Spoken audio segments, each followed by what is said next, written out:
हर संघर्षों में शामिल थे, आज यहाँ बैठे हैं।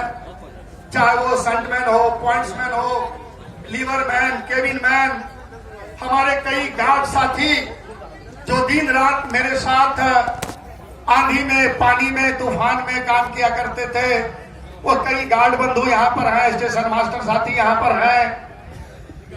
पाथरडी कॉलोनी में मैं रहता था, यहाँ पर हर वक्त एक मजबूत इरादों के साथ मेरे साथ खड़े रहने का काम करते थे। भाई धर्मेंद्र जी जो मेरे बगल में बैठे हुए हैं, लोगो बाजार से बड़ा इनका सहयोग रहा, बड़ा ही समर्थन मिला एक भाई की तरह। मैं पाथरडी को तो दिल से नहीं छोड़ना चाहता था, लेकिन एक परिस्थिति आई थी, कुछ बात हुई थी जिससे मुझे बड़ी तकलीफ हुई थी और मैं नौकरी छोड़ने के उद्देश्य से, रिजाइन करने के ख्याल से मैं यहां से जीएम साहब से मिलने गया हाजीपुर 17 फरवरी 2020 को।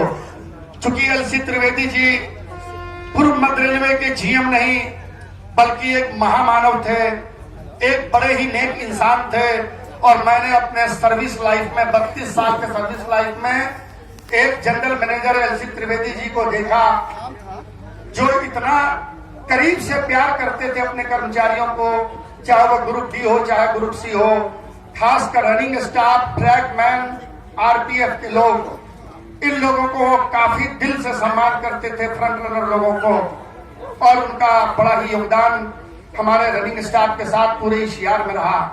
मैं एक बार उनके व्हाट्सएप पे लिखता था कि सर धनबाद मंडल में आपका स्वागत है, बरका काना से लेकर हजारीबाग कोडरमा में तमाम लोग आपके सम्मान में और स्वागत में खड़े हैं। हम एलानसा के लोगों को 2 मिनट का समय देंगे। तो जीएम साहब खोज करके, चाहे वो कोडरमा हो, हजारीबाग हो, कितनी रात क्यों न हो जाए, जीएम साहब खोज करके उन लोगों से मिलने का काम करते थे। उसी व्यक्ति से मैं मिलने गया था और मैं कहा था कि सर मैं या तो नौकरी नहीं करूंगा, मेरा रिजाइनेशन एक्सेप्ट करवाइए डीआरएम साहब को बोल करके।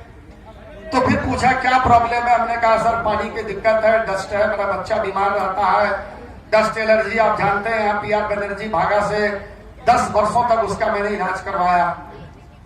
तो उन्होंने कहा कि यार नौकरी क्यों छोड़ोगे, कितना दिन नौकरी, हमने कहा सर 10 साल है। बोला यार कहाँ घर है, हमने कहा समस्तीपुर। सर हम तो ट्रांसफर में गए थे तो जिला बदर पनिशमेंट में इधर आए थे, मैं तो एनी रेलवे का प्रोडक्ट था, वहां मैं ज्वाइन किया था 1990 में, स्टीम इंजन का जमाना था, और देखते देखते कब 32 साल गुजर गए, मुझे खुद एहसास नहीं हो रहा है कि कब 11/4/90 को मैंने नौकरी शुरू किया था और आपके बीच में 32 वर्षों के बाद यहाँ पर खड़ा हूँ। दोस्तों उन्होंने कहा कि यार तुमको मैं वापस समस्तीपुर कर देता हूँ, तुम्हारे घर तुमको वापस करता हूँ। फॉरेन सेक्रेटरी को बुलाया और बोले धनबाद डीआरएम को बोलो AK राउत को समस्तीपुर एडमिनिस्ट्रेटिव ग्राउंड ट्रांसफर करेगा। और सेक्रेटरी साहब ने मुझे बुलाया।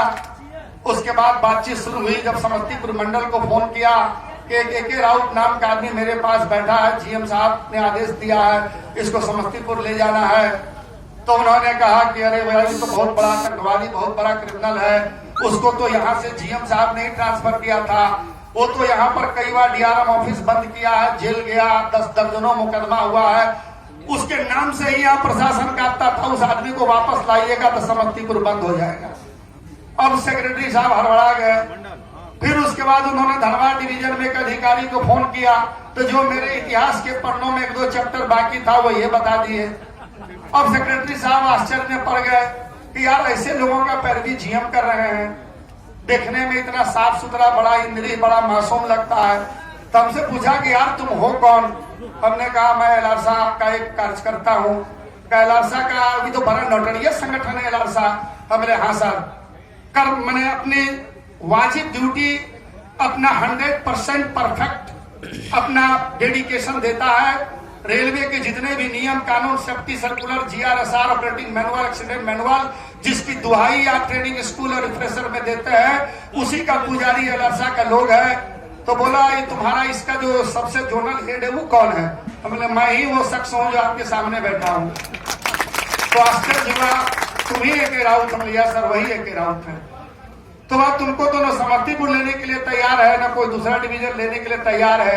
हम बोले तो सर ये मेरा सौभाग्य है, तो मेरा रिटायरमेंट वीआरए करवा दीजिए, हम घर चले जाएंगे।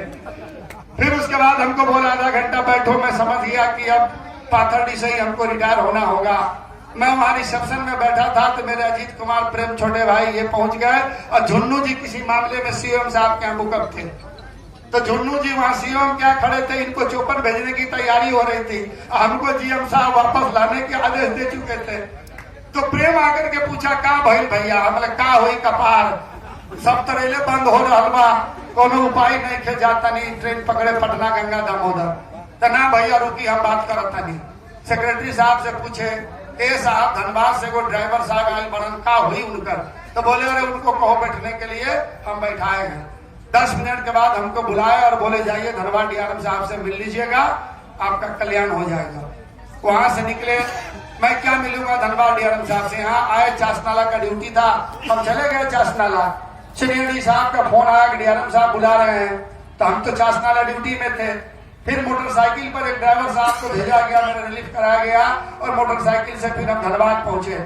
डीआरएम साहब ने कहा राहुल तुम हमसे मिला नहीं, तुम सीधा जीएम साहब के पास चला गया, हम तुम्हारा ट्रांसफर कर देते। उनके खुशी का ठिकाना नहीं था कि एक आतंकवादी को यहाँ से निकालना है।